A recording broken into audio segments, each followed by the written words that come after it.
माणसाने माणसाशी माणसा सम वागणे. हीच आमुची प्रार्थना, हेच आमुचे मागणे. माणसाने माणसाशी माणसा सम वागणे.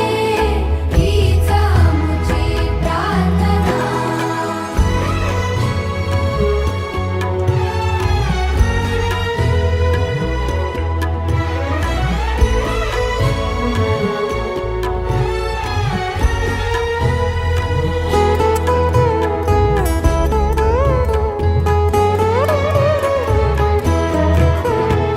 धर्म जाती प्रांत भाषा द्वेष सारे संपू